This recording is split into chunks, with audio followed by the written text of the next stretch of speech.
Here's 4 simple considerations I want you to take into your content strategy in 2022. Let's get it. Your first consideration should always be your why. I need you to tell me exactly why your content exists. Is it there to drive brand awareness? Is it there to drive traffic? Is it there to drive sales? No matter what that why is, set it out because it's going to help with the rest of this strategy. As soon as we've established the why, we can start to look at the who. Understanding the who is basically building out your target audience. I want to look at the psychographics here. Demographics aren't enough. Let's look at their pains, gains, wants and needs. This will help us with the next step.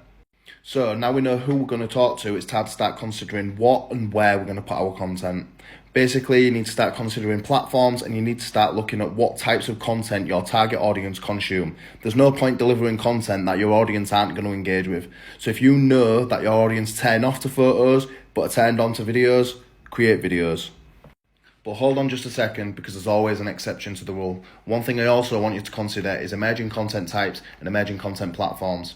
If you think it's likely that an audience is going to turn up onto a platform in the next 3 to 6 months, you should start creating content for that audience on that platform right now.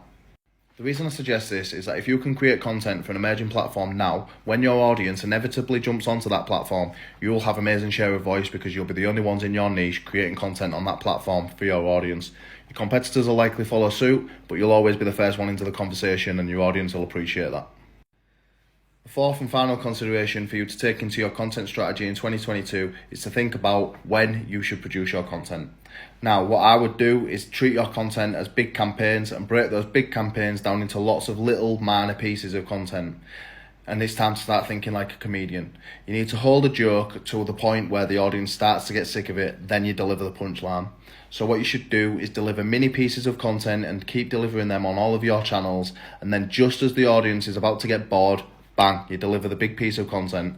Or you deliver the big piece of content first and you continue hype by delivering the small pieces of content after you've delivered the big piece of content. This way you can get as much longevity and as much growth from each piece of content, and you're getting the true value of each piece within your content strategy. Do this and your content strategy will be a success in 2022. And that's starting to look like a content strategy. Don't forget to drop me a follow and check me out on LinkedIn. I'll see you later.